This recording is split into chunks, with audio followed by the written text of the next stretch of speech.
So we're in Southern California at California State University, Channel Islands, and this is an addiction studies psychology course, an upper division psychology course.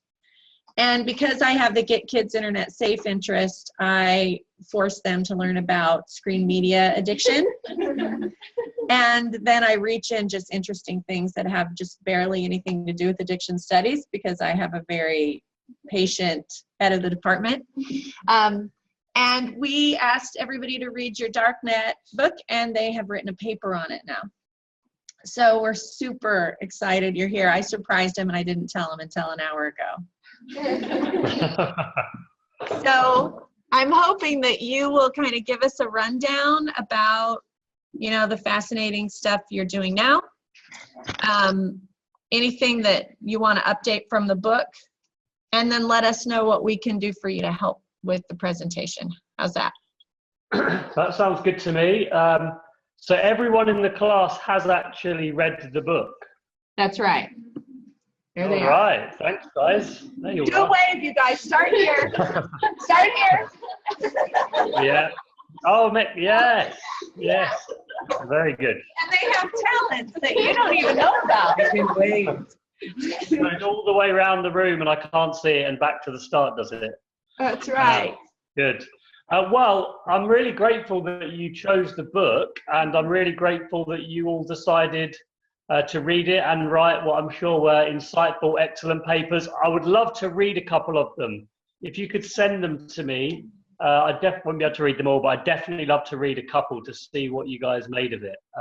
And that's where I'll start, actually, because I wrote this book for people like you. I can't see very well, but it looks to me like you're somewhere between sort of 18 and 25. Is that about right? Can't really. That's yeah. right. And I'm about 20. This is scary when I come in close, isn't it? I'm going to freak them all out. The book partly was for people of your sort of age, partly for a little younger, and partly for your parents. I had a kind of feeling, having done work in this area already, that, let me put it this way, when I was your age or younger, when I was 14, 15, 16, doing some of the things that I wrote about in the book, but not really online, some of the bad stuff, I was doing essentially the same things that my parents had done and that their parents had done. I was hanging around on street corners, causing trouble, behind the bike sheds, smoking, bunking off school. Probably shouldn't say all of this, but that's true. And the thing that I always remember was that, firstly, my parents basically guessed what I was probably doing because they had been doing it.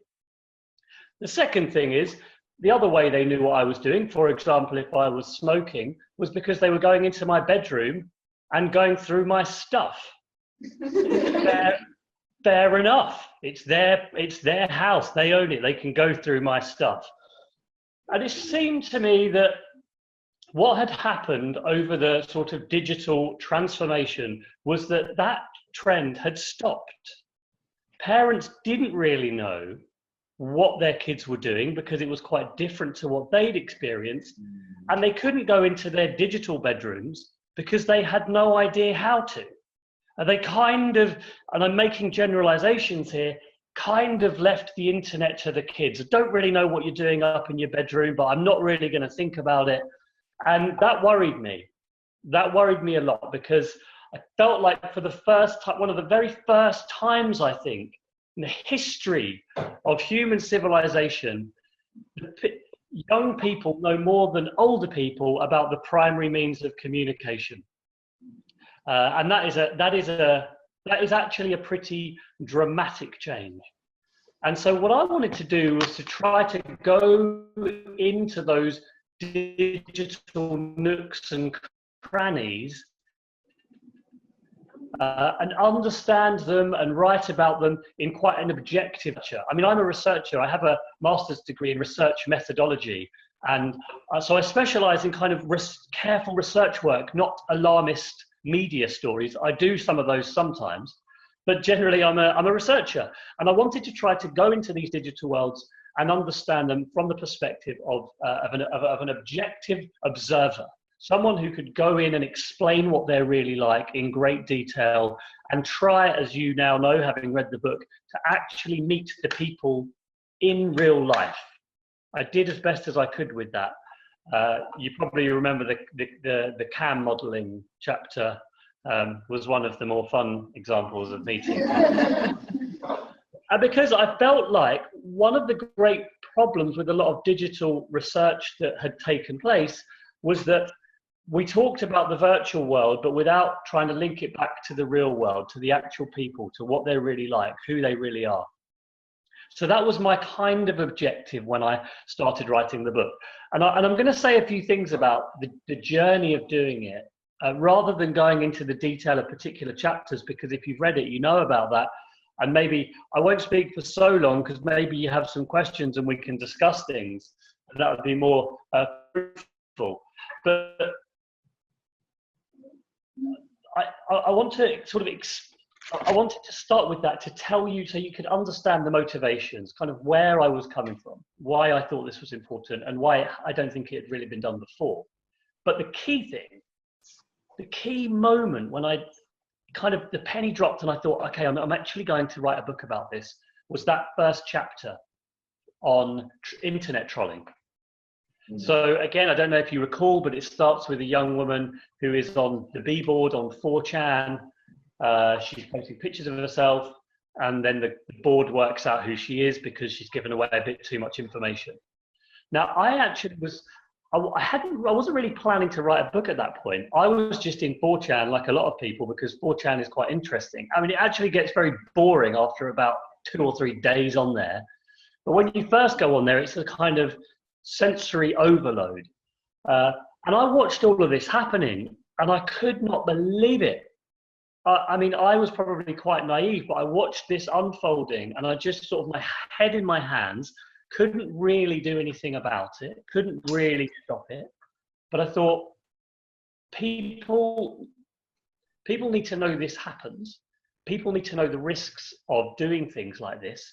And really the best way, the only way I can ensure that people do, is by telling the story.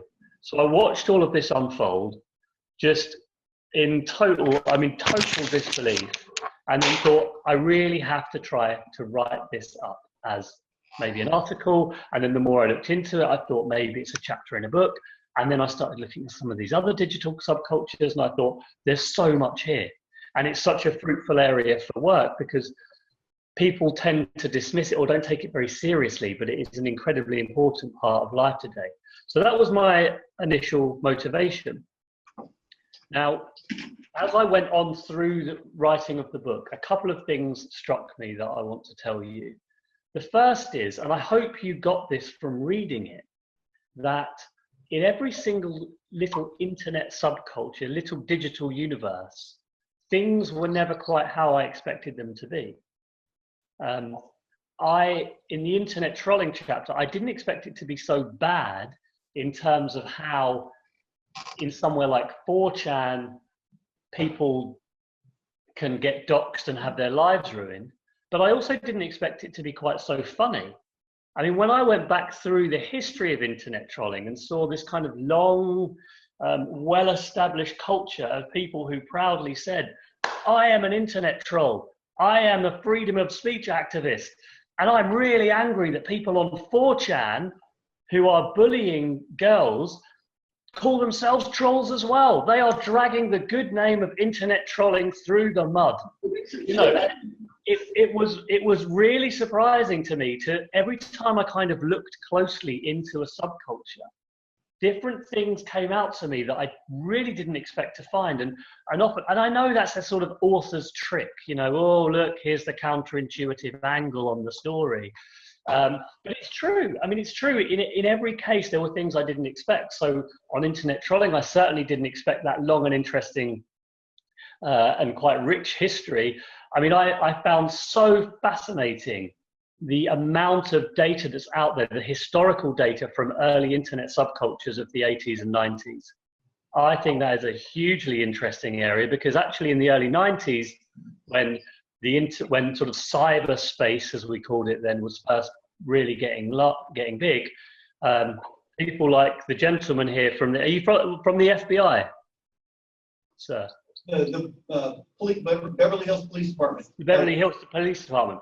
So I imagine your colleagues in the early 1990s were going through a lot of similar kind of challenges. Extreme nationalists were using bulletin board systems. There was a huge trade in illegal pornography. The first ever internet commercial transaction was a drugs one between university students. And it was kind of interesting to me to see in the early 90s, we'd seen all of this stuff as well. We'd seen it all before. It was on slightly different forums, but it was it's almost like, you know, human nature in a sense, that we always use modern technologies for good and for ill. So I didn't expect any of that. I certainly didn't expect the darknet markets to be so highly competitive and functioning. And I went into looking at those darknet markets, really, I think, imagining that I'd have this amazing scoop. I'm going to lift the lid on how terrible these places are. And I came away slightly confused because I saw how they functioned as a competitive marketplace, which for some people anyway, meant probably safer drug taking environment. The problem, of course, with that is that it makes drug taking far easier and far more accessible to far more people. And it's not only drugs, there's more serious things being bought and sold there as well. So that created a sort of moral dilemma. Well, on the one hand, you might be able to have a better type of drug taking behavior, given we know people are going to take drugs. But on the other, you're creating an anonymous marketplace where anything can be bought and sold, including far more serious things, frankly, than marijuana. That was a moral dilemma that I kind of didn't expect to be facing. Another case, this will be the last one, was the pro-anorexia and pro-suicide forums. That was the final chapter. And incidentally, that was the most difficult chapter of all to research. I found it really, really difficult, given the people who were the victims, in a sense, the people that were in those forums suffering. I'd never, I mean, I went into those forums imagining them to be, because I'd read the newspaper articles about them, imagining them to be very nasty, cruel, heartless places where young people are being sort of tempted and tricked into very disruptive and dangerous eating behavior. And the truth, I hope you saw from the chapter, was the complete opposite. They are the nicest, friendliest, most welcoming forums you'll ever find. And that is why they're so dangerous, because it becomes a social group that people cannot leave. Because if they leave those forums, they leave all of their friends, they leave their affirmation. And when you are, frankly, when you are very lonely in the evening, I mean, I do it all the time. About 3 months ago, you know, like many people getting to my age, you like get a pain in the side or you get a pain in the shoulder, straight onto Google, type in the symptoms, and sort of 15 minutes later, you're in a forum full of people with the same thing as you, telling you you've got some kind of hernia, or maybe it could be possibly, if you're lucky, it might be, you know, some kind of serious type of tumor. And you just like your head in your hands about where do you, but that is how, this is the thing, that is how people now deal with a lot of their health conditions. It's a 24-hour thing. The communities online are always there for you to listen to you. And the National Health Service and other health services, they don't operate on a 24-hour timetable like that. You can go to see your GP between 9 and 5 in the afternoon, and where else are you going to go? Now, the flip side of that, I realized, was actually in these pro-anorexia forums, it's an incredibly valuable source of information to understand the illness. In one of the pro-anorexia forums, and I think the same is true of the darknet market forums, you can learn a huge amount about trends within those communities. In one pro-anorexia forum, there's over 1 million posts written by people with anorexia, talking about their condition, the latest trends or fads in how they're dieting, their concerns about the health service that is currently available and how it doesn't relate to them properly. This stuff, to me, is an absolute goldmine for our National Health Service. Now, you have to try and get it very sensibly and carefully, and you have to respect people's privacy, but this is incredibly useful, incredibly valuable. And yet, the National Health Service in the UK does nothing to try to go into those forums to understand what those conditions are really like. And if you are a young person, if you're 16 or 17 years old and you go to a general practitioner and say that you have an eating disorder, or your parents take you there, you will not be asked about your internet behavior at all. You will not, and the general practitioners know nothing about these forums whatsoever. But that is where most people's experiences of those illnesses are currently taking place. So I hoped in the course of writing that book that as I was kind of going along, I was finding all these interesting and unexpected lessons that I thought that broader society could possibly draw from all of this. Now, I guess the one question that I get asked most of all is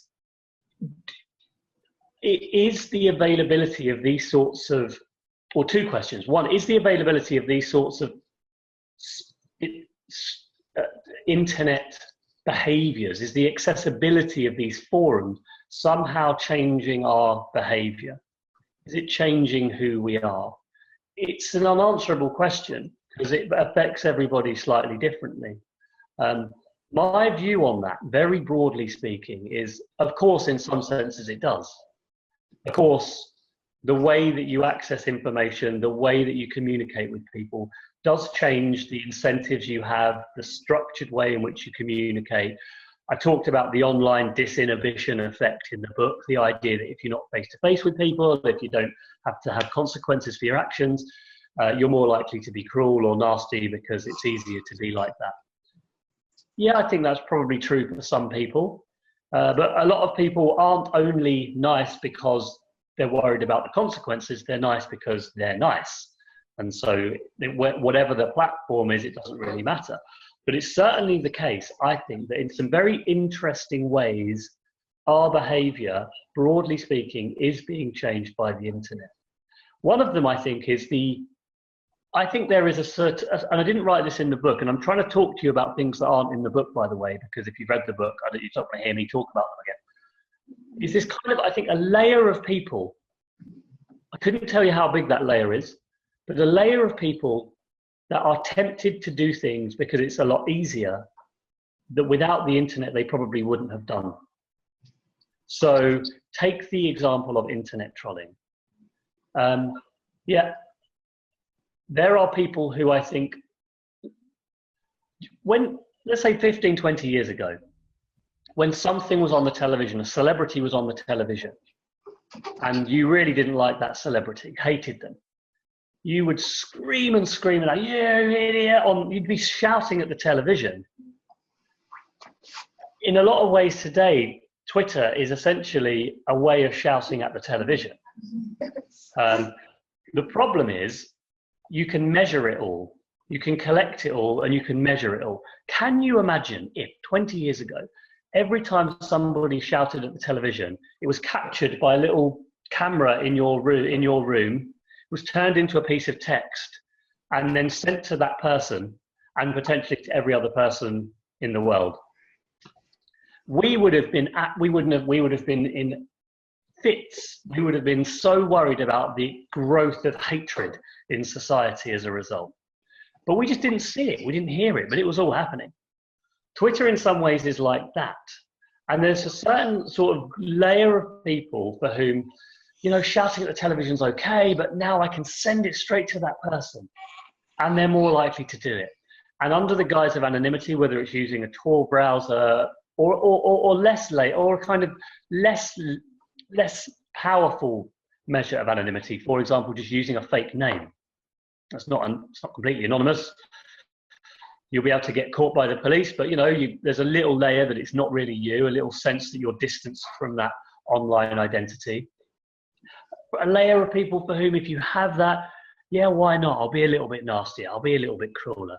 Maybe I'm not a mean person, but frankly, I'm bored and I want to give it a go and I want to make something happen. By the way, one of the things I think is really important in the whole book that's very rarely discussed is that boredom is a huge motivating factor for a lot of these behaviors. No one ever talks about that. No academic ever really talks about that. But there's a lot of people who are very bored, sitting around with a computer, who are curious, and they'll get sucked into these places, and they'll try things, and they'll prod and they'll poke, because they want to see what happens. Take another example, the illegal pornography chapter, which of course, again, was another very difficult chapter indeed to try to research. 30 years ago, the FBI said, we no longer consider illegal pornography to be a problem. We basically think we have it under control. There were sort of a known number of images that were in circulation in the thousands, yes, but it was a kind of manageable number, and accessing illegal material was quite difficult. You actually had to go to some effort to connect with the right people. Maybe you had contacts in a shop or through colleagues, and it was very, very difficult to do. So you had to kind of be highly motivated to access that material. Now it is completely different. And this is why it's such a challenge, I think, for the authorities. There's a huge number of people for whom you almost can accidentally stumble on this material. Or you might be slightly tempted or slightly curious by it. You don't think you're going to get caught. And so out of curiosity, you start finding it, or you start looking for it. But frankly, the barriers to entry are so much lowered that it's so much easier to find that a new category of people, and I call them the browsers, are kind of sucked into this negative behavior. And of course, once you're in that behavior, you can very easily sort of drift downwards, almost without realizing it. And it's a story that you see time and time again. Same thing with anorexia, same thing with the drugs markets. So each time I think this is the kind of the key lesson that I take from the book, is that there's the availability of all of these bad things now. It's easy, basically it's easier to do bad things, means that inevitably there are going to be more people that do them. Not only that, it's going to be more visible to other people as well. And I think that is what we are seeing. So all of the stories that you read about this, you know, there's a pandemic of internet trolling, there's a pandemic of illegal pornography, there's a pandemic of drugs markets. Actually, I think what's happening is for a lot of people, nothing's really changed, but there's people that are getting sucked into these behaviors that wouldn't. So what's the answer?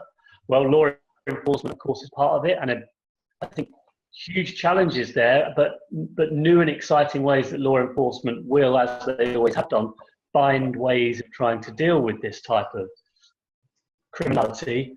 But I think, as I mentioned in the book, it's getting harder. It's getting harder because of the proliferation of some of the technologies that I talk about in the book. It's getting easier to stay hidden online. It's getting easier to use default encrypted messaging apps. All of these things, which actually I think are in response to concerns about privacy, including the Edward Snowden revelations, that means that law enforcement's job is going to get harder and harder in the future. So law enforcement, I think, is only ever going to be one part of the responsibility. People taking responsibility for their own behaviors. Am I still coming up here? I can see my internet connection's a bit slow. Yeah, you just slowed down for a minute. You're back. I'm back. Okay, yeah, okay, good.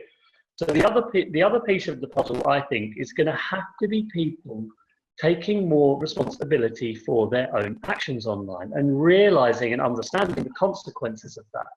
And that, again, is one of the reasons I wrote the book. Because was asked several times, and including I asked myself, is it wise to even write about this stuff? Is it better to just sweep it under the carpet? Is it better to just leave sleeping dogs to lie and not to, I guess, make people more aware that some of this stuff is going on? But in the end, I figure that this stuff is going on, and people, I hope and believe, and I have an optimistic view of human nature, they're better prepared for those sorts of risks of online life, then they will be, forewarned is what's the saying? Forearmed is forewarned. I can't remember now, but you get the idea. So the kind of challenge now, I think, is how teachers begin to I guess, talk to pupils about these subjects in a way that doesn't encourage them into those behaviours. That is an unbelievably difficult thing. I gave a talk to 100 teachers a couple of weeks back about this subject. And I basically said to them, you should go onto all of these websites. You should see what all of these places are actually like.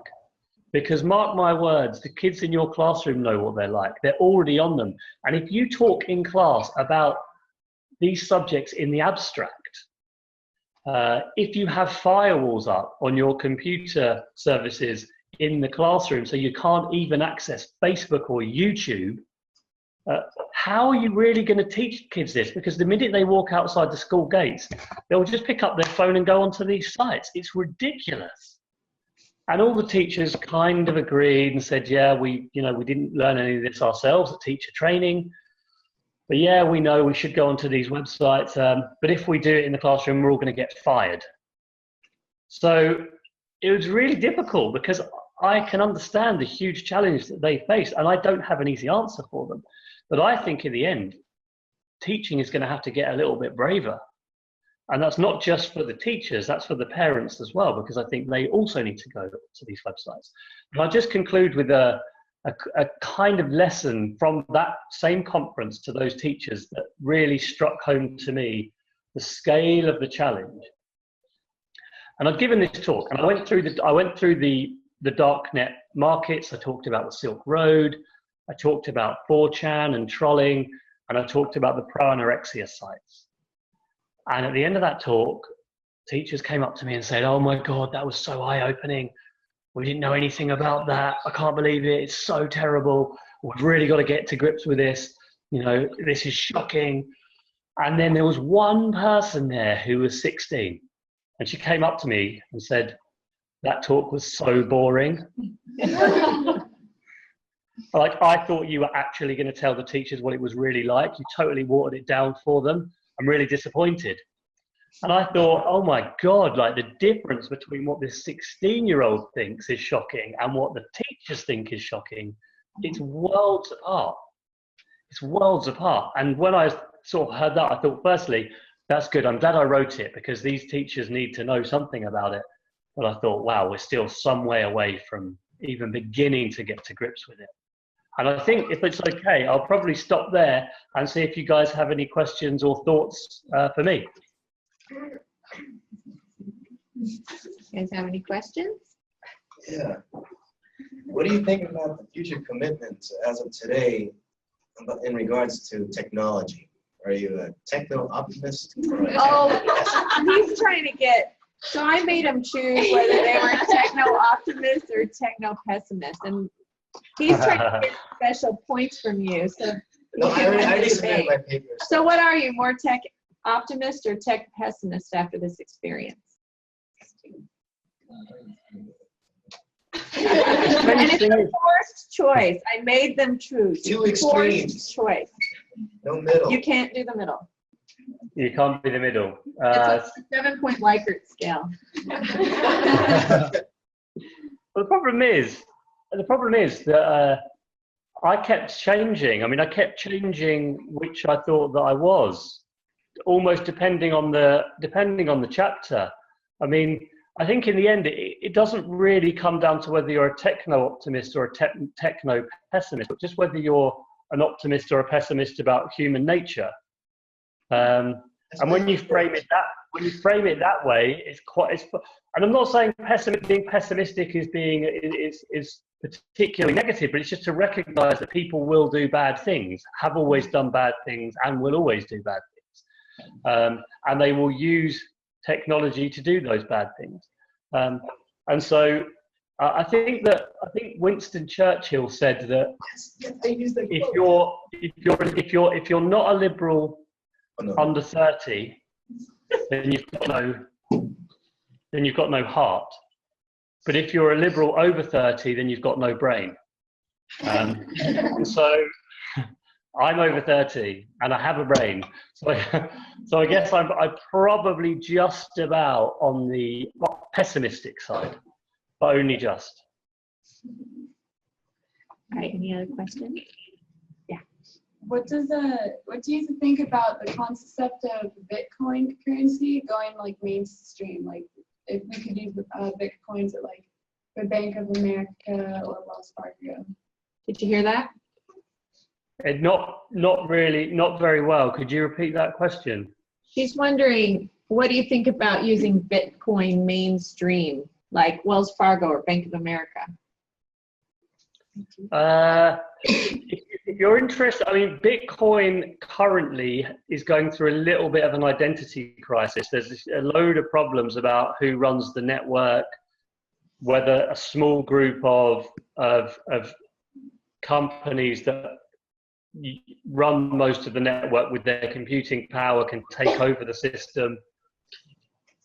Generally speaking, I don't know whether Bitcoin itself is the answer, but I think cryptocurrencies are, because of their inherent benefits for consumers, are going to get more and more popular. Principally because it's very, very fast, it's frictionless, and it's pretty secure. They're good. They're particularly for long distance transactions or international transactions. That's a huge benefit, and so invariably banks are looking not just into Bitcoin but into the underlying architecture of Bitcoin, which is called blockchain, which I think will be very, very powerful, possibly quite revolutionary. So yeah, I think absolutely.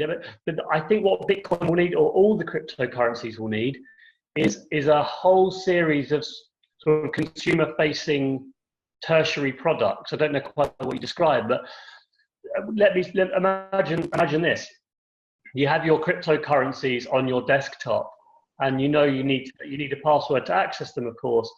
You forget the password, or you lose your hard drive, and all of your life savings are gone, and there is no way of getting them back.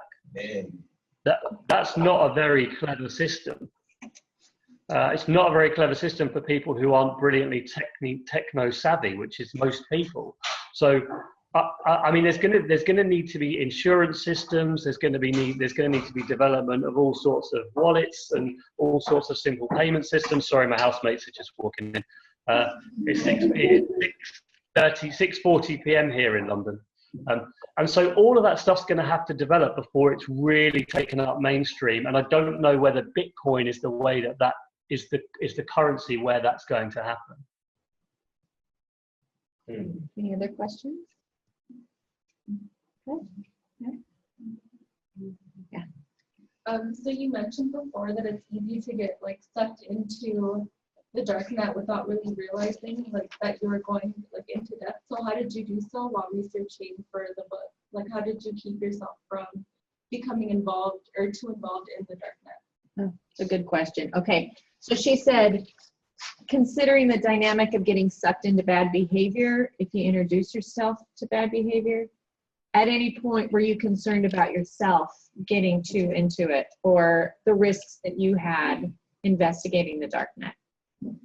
Yeah, look how exhausted I am. Can you see that? Look how. So,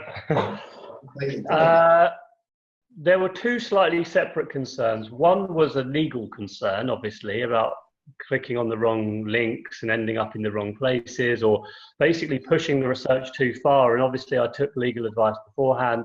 I spoke to the police here in the UK about what I could and couldn't do and where the line was.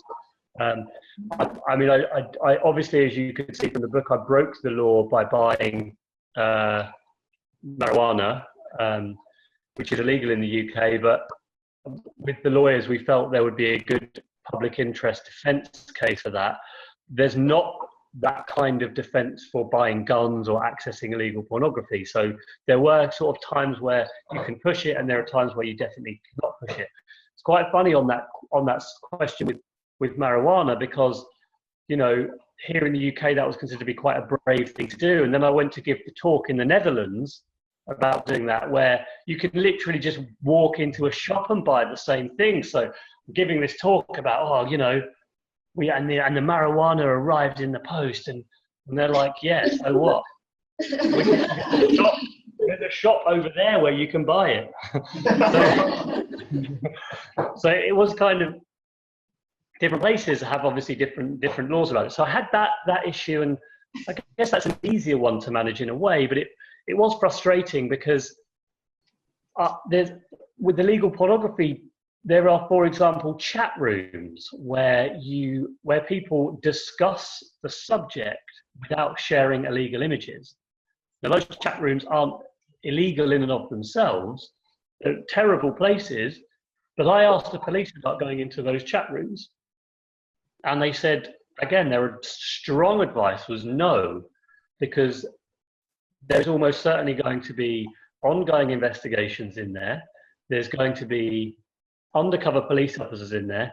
And if I turn up with a new IP address or a cloaked IP address using Tor, the authorities are probably going to want to try to find out who I am as well. They're going to spend resources on that, and it's just going to be a real pain for them. So there were a few frustrating grey areas, but there was, to be honest with you, there was enough stuff in there that was not illegal, that was interesting enough that you could find.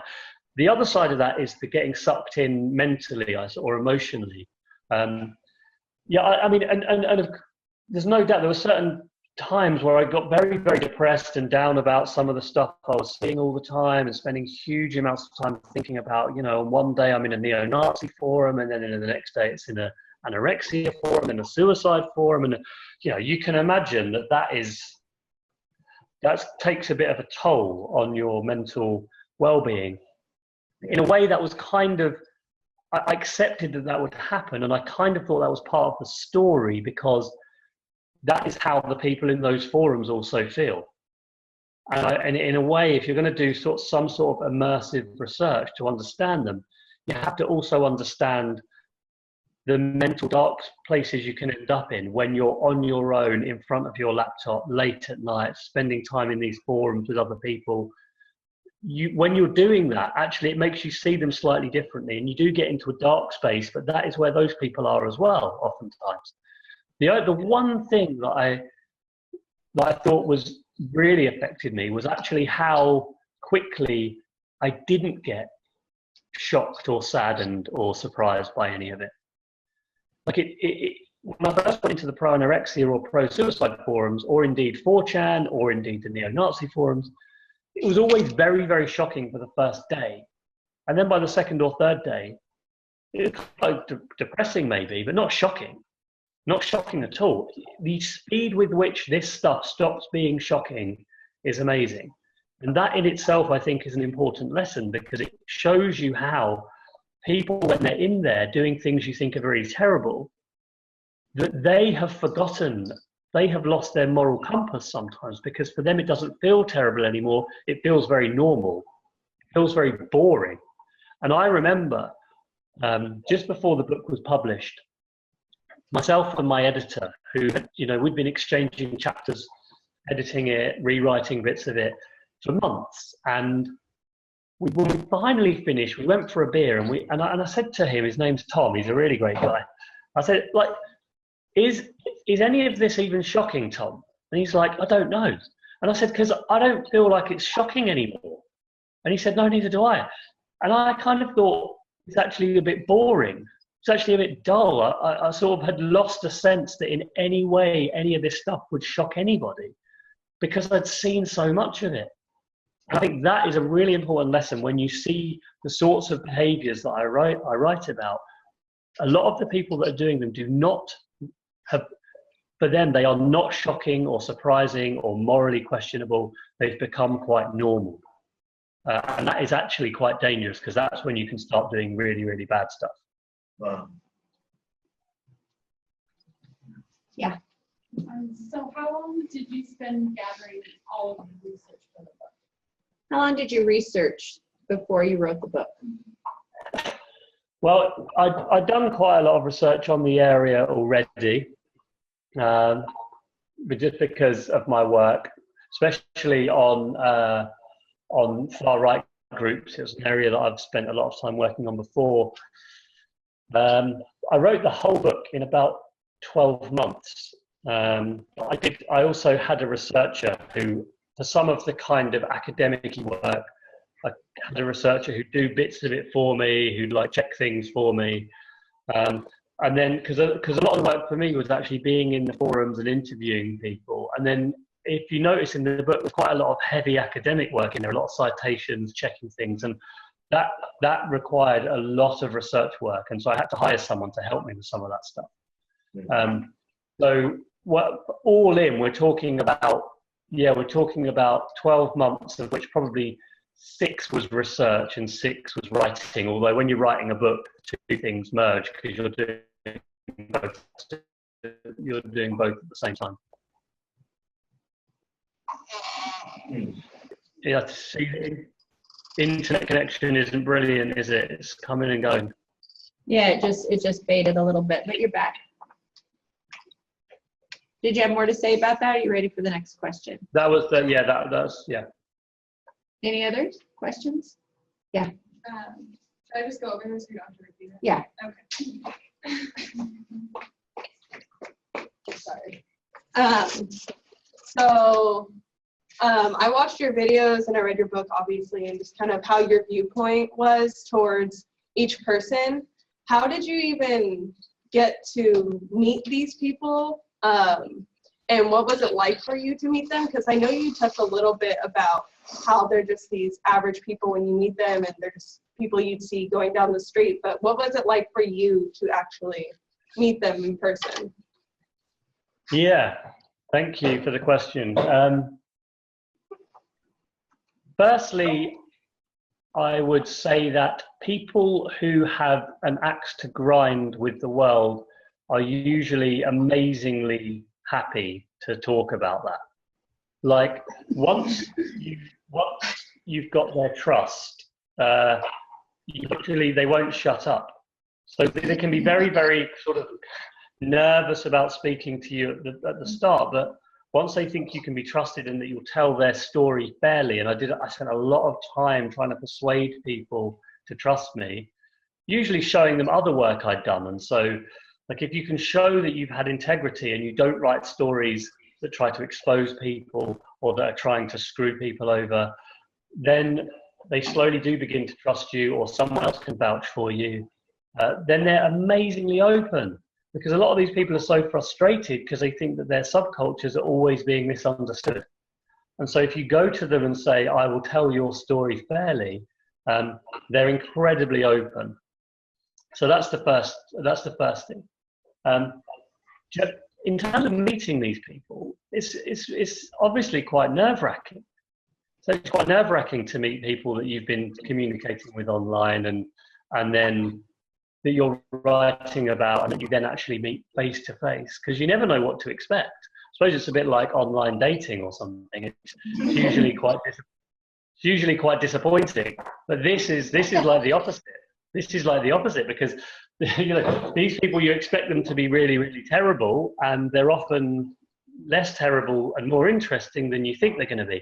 And that actually creates a problem. And I sometimes wonder whether, because I'd expected these people to often be so bad, when I realized that they were just ordinary people often, and you could talk to them about the weather and your favorite soccer team and what your mum does and what his mum does, you obviously rehumanize those people. Wow. And they become less terrifying. But as a result, there is a danger that you go too far the other way. And you have actually too much sympathy for them because they have surprised you by being normal, and then you, i.e. me, lose your own moral compass on them. And so I often found myself having quite a lot of sympathy with some of these people, and I was really sort of struggling to work out whether or not I was getting the right line on them. And it's something that I'm still never quite sure whether I did. I did my best, but it's always very objective. And of course, when you're interviewing people for a book, they are also putting their best side forward. And then you have other people that will talk about them who will put their worst side forward. And you have a very difficult job of trying to work out what the truth is. And often it's a bit of both. And then you feel quite responsible for the people that you're writing about. I mean, one thing that I've noticed in this book and with other things I've done, when you write articles or chapters about people's intimate lives and their intimate cultures and the things that matter to them, it's so personal. And if you get it a little bit wrong, or you say something that you don't consider to be significant, they can find unbelievably hurtful and destructive and damaging. And I don't think I realized that.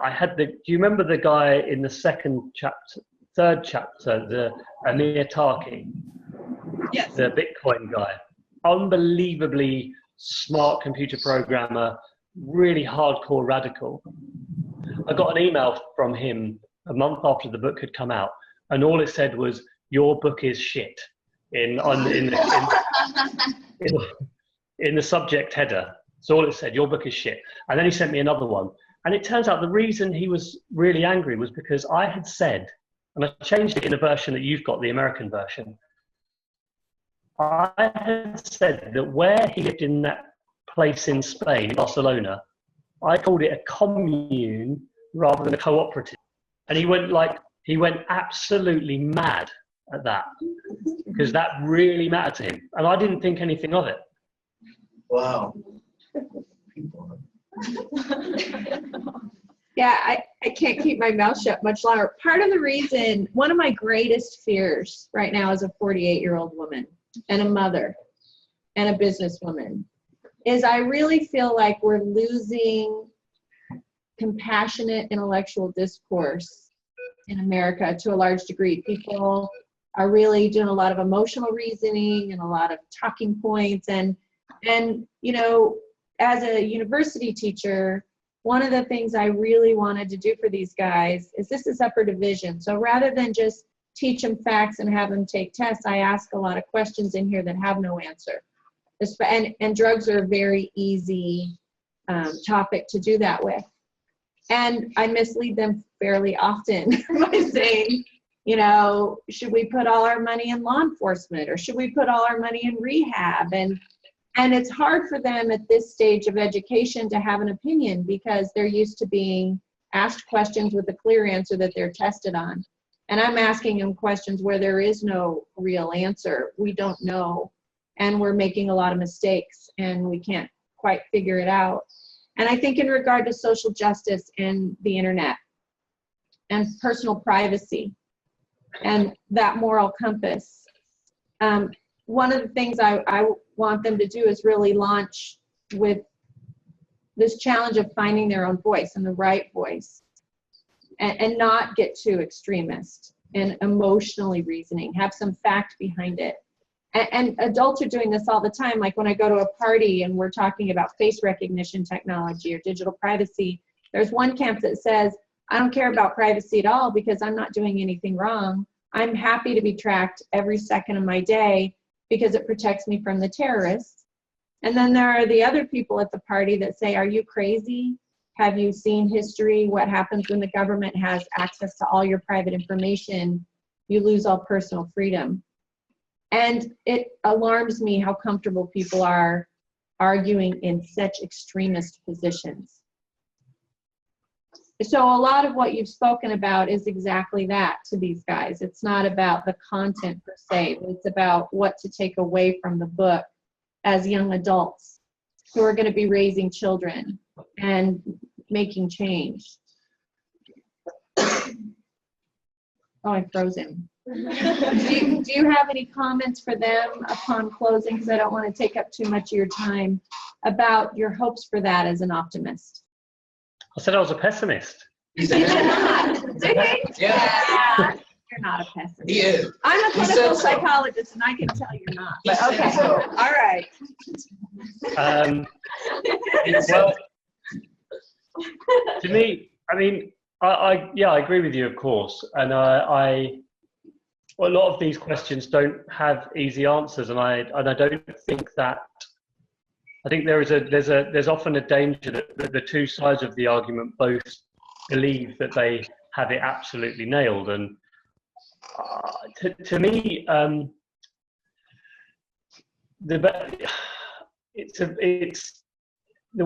we all kind of know in our hearts and in the things that we see that the world is not black and white, but shades of grey. We see that in every moral decision we make, every thing we choose to do, every confrontation we have. There's always different sides of the argument, and we tend to do the best that we can trying to muddle through all of those different moral challenges that we face. And all of this stuff, all of this digital, that whether it's the creation of technology or whether it's how we use that technology, what powers we give to the state to monitor the use of that technology, that's essentially all the same again. They're all moral questions and they're all political questions. The thing that kind of often worries me about some of this stuff is that the role of technology in society is seen as somehow outside of politics. It happens somewhere else. It's just technology, it's just science, it's just development. It's not political in any way. And it shouldn't, and politicians kind of don't talk about it that much. Yeah, they talk about the FBI should have access to Apple's Apple phones, but I don't think they talk about what is it, what happens in a world where artificial intelligence and algorithms become stronger and stronger. What does that mean for us? There's a real lack of sort of fresh, imaginative thinking on any of this, I think, from our political classes. And that's incredibly frustrating. The good thing, though, this is where I am an optimist, is that society that we have, we often come out the other end having learned a lot from the challenges, from the turbulence, from the difficulties that we all face. And particularly the younger generation coming through, who in 20, 30 years' time are going to be the politicians, the judges, the doctors. For them, all of this digital stuff is going to be second nature. And they'll have thought through and worked through all of these moral challenges already. And I think then they will be in a much stronger position. Those leaders of tomorrow will be in a much stronger position to then help guide up the next generation, who themselves will probably be finding brand new problems to worry about. Because that's the nature of how society tends to evolve and change. So I'm kind of optimistic, actually, that the passing of time will help us, because slowly but surely people in positions of power will be so familiar with all of this stuff and will have worked through all of these challenges already. So a very broad thing that I like to, when I'm thinking about when I think generally about how I learned lessons in life, it was often through failing, through messing things up, through making mistakes. All those great lessons you learn. And I often kind of consider that if I'd been 15 years old now, and I'd been in a classroom, and my girlfriend is asking, like, there's a real culture of having to send sexy photos to each other. Would I have done it? Yeah, of course I would have done it, because there'd have been loads of peer pressure to do it. And like, I go around telling people not to do it. And yet I know I probably would have done it myself. It's ridiculous, isn't it? So the thing that I then tell kids is actually advice like, if you are going to be stupid enough to send photos to your boyfriend or girlfriend, just don't add your face in the picture. So then you have plausible deniability. I mean, and so to me, it's like, don't make errors that will ruin your life. But you are going to make mistakes, and we will learn from the mistakes that we make. The key thing is making sure you don't make a mistake that's so bad that it has consequences for the rest of your life. And I think that's where very sensible guidance and teaching comes in. I'll finish on this story and then I will have to go. And it's because we have a law enforcement person here as well. And it was from a police officer. And so in the UK, if you are in possession of an image of a minor, a sexual image of a minor, that means someone who's under 18, that's obviously a criminal offence. And it's a very serious criminal offence. Now, the legal age of sexual consent in the UK is 16. It's a very weird situation. So you could have pictures of your partner that you can legally have sex with, but it'd be illegal to have a picture of them. So a police officer was going around different schools, and it was actually schools of 15 and 16-year-olds, or ages of 15 and 16. And he explained the law to them, and he explained this to them, and he said, so you might think it's okay, but if you have a picture of a naked girlfriend or boyfriend of yours on your phone, that technically is an indecent image of a child. You'll be, you could be sentenced for up to 10 months in prison or whatever. And I'm now going to ask all of you to get your phones out so I can check them all. And he said, like, the blood from the faces of the students just disappeared. And they kind of were like, oh my God.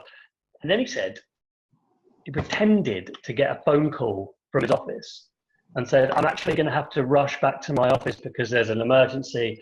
I'm going to be back at the school tomorrow to check. And when he went back to the school, of course, not only were there no images of girlfriends or boyfriends of the phone, I don't think there was a single photograph on a single phone. And that was very sensible. It would have been ridiculous to actually try to get people in trouble for that because he knows that that's what people are doing, but he's trying to tell them it's serious. And we're not going to arrest you straight away for doing this stuff, but just basically try to scare the shit out of them so that they realize that there's quite serious stuff that you're doing with your phone. That kind of teaching, that kind of policing, I think is very smart. And I also think when, like I said, the millennials, people of your age, are coming up and you're teaching and you're the police and you're the lawyers, you'll know that stuff as well. And you'll be able to introduce some of that more, you know, subtle type of education.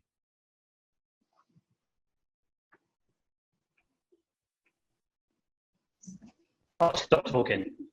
Okay, well, you froze and you stopped talking, and it freaked me out. I couldn't figure out what you did. Okay, so do you need to roll in? Do you need to go?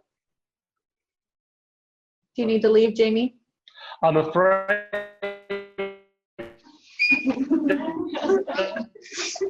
I do need to go, yes. Okay. I'm afraid so, but I enjoyed it. And You guys give them a wave. and had to write something. So please do send me a couple of pictures. Oh, hold on. We can't hear you. We're clapping. Okay, what did you say?